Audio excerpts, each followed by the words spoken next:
Hey, Center Grace family, happy Wednesday. It's been a few weeks and we're going to jump back into some of these weekly devotionals, and we're going to start a new series today on exploring some of life's most fundamental questions. When you think about what it means to be a human, in many respects, to be a human means that we actually ask questions and we seek answers. I mean, almost incessantly, unceasingly, we want to know answers to life's biggest questions. And we turn to a lot of different places when we have questions about life.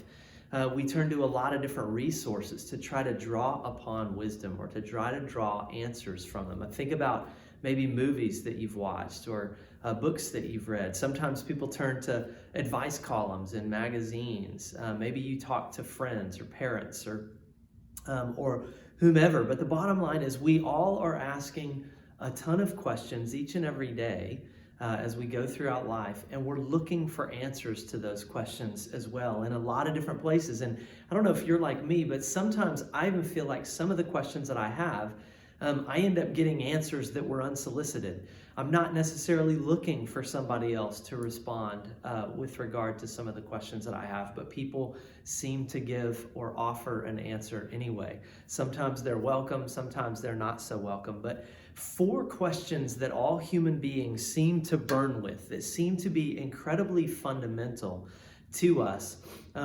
We're gonna explore those things over these next few weeks. And one of the things that I've noticed is when you start thinking about these questions in particular, it's that a lot of times these questions they're never fully asked consciously.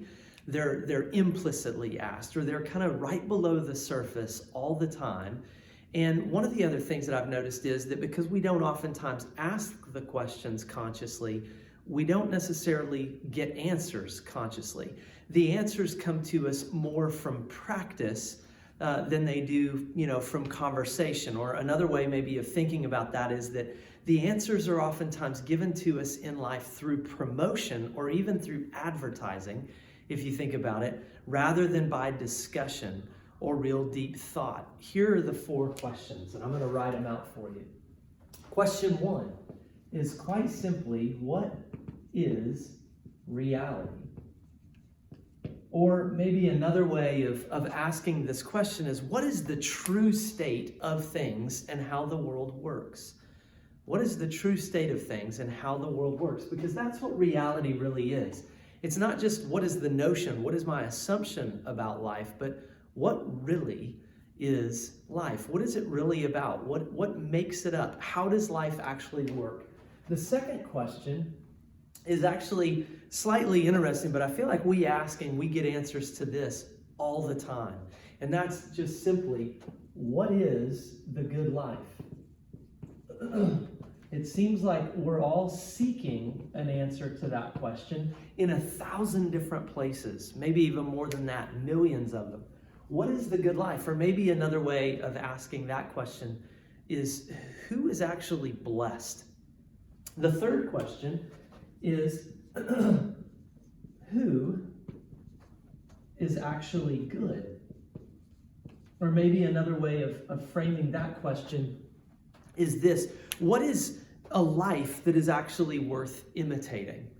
Is there a life worth imitating? Now, think about these 2 middle questions for just a second, because I said earlier that these questions are constantly being asked implicitly, and they're usually answered more through promotion, what gets publicized or what even gets advertised to us or promoted to us. Think about how advertising in particular seeks to answer those 2 questions, whether it's through slogans or pictures or commercials, all of those different things. These 2 questions are constantly being asked. And then the 4th question that flows directly out of these other 2 is, how can I become a good person? How can I become a good person? And again, a lot of times when it comes to things that get promoted to us or things that we see on TV and magazine ads, wherever, is that, well, if you just buy this product, or if you just have this thing, if you just get this new car, if you just have this kind of furniture, if you just buy these clothes, right? these three questions, especially these bottom three questions, we're asking and seeking answers to all the time. We just never specify. Well, here's what I think makes Jesus so compelling, is because he actually offers answers to all four of those questions repeatedly in his teaching. And yet so often when we think about Jesus, or we think about the way that he lived his life, we almost think that his answers to these questions seem irrelevant to today. And I just want to say, and we're going to investigate over these next few weeks, that his answers to these four questions, I think, are the best possible answers ever given. I heard a guy recently doing a talk who was talking a little bit about discipleship and why it is that he follows Jesus. This person in particular actually passed away a few years ago. But one of the things that he said is that oftentimes when people would ask him, hey, why are you a disciple of Jesus? Why are you a follower of Jesus? He would oftentimes respond simply with this question: well, who else did you have in mind? Now, think about that response as it pertains to these four questions. Everybody's seeking to answer these questions. Again, whether it's solicited answers to these questions or unsolicited answers, we're all seeking answers to these questions. We're all asking them implicitly. And Jesus gives answers to these questions. Now, again, we're going to explore these questions in depth over the coming weeks, but really quickly, when you think about Jesus' answer to this first question, one of the things that he spent a lot of time talking about was the kingdom of God. What is reality? Reality is that we live within his kingdom, whether we recognize it or not. We're going to talk and we'll explore more about that over the coming weeks. What is the good life? Well, for Jesus, it's a life that seems pretty upside down, right? The life that is blessed, the life that we all want in some way, shape, or form. The Bible talks a lot about what the blessed life is. This gets at even what we would oftentimes call the Beatitudes, right? Jesus had his own set of descriptions of what was the good life, but it was oftentimes upside down. It wasn't what we thought. And we're going to explore, is that true? Third, who is actually good? Well, Jesus, when he describes the life that is actually worth imitating, it looks very different than what's oftentimes promoted or advertised to us today.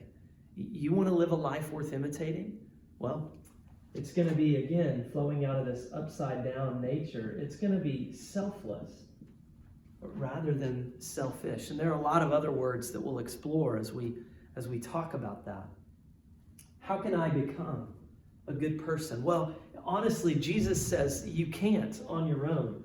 It's going to take a ton of dependence and reliance upon his teaching, but not just his teaching, his lifestyle, his way of life. Because again, Jesus, though he was a fantastic teacher and a great teacher, he took his disciples into his community and he showed them how to become a good person. Remember in John chapter 1, there was that moment where some of Jesus's disciples first started following him, and they asked him at one point, they just said, hey Jesus, where are you going? Where are you staying?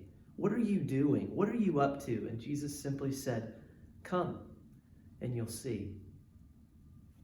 How can I become a good person? Well, Jesus' answer, I think, oftentimes is come and you'll see. Or much like he would say in a lot of the other moments when he would call people to himself, he would just simply say, follow me. So we're going to spend the next few weeks looking at these questions. These are the fundamental questions of life. What is reality? How does life actually work? What is the good life? What does it mean to actually be blessed? Who is actually good? What kind of life is worth emulating? And how can I become that kind of person? Jesus has an answer to all four of those questions. And we're going to spend at least a week looking at each one of those over the coming weeks. But when you think about those questions, and when you think about all of the answers that are on offer, have you ever considered Jesus' answer to those things. And when it comes to this idea of following Jesus, who else do we have in mind? Well, again, constantly things, people are being promoted to us to help answer those questions. But I think we're going to discover over the next 4 or 5 weeks that Jesus' answers to these questions prove the fact that he is superior in every way. We love you guys, and we'll see you again soon.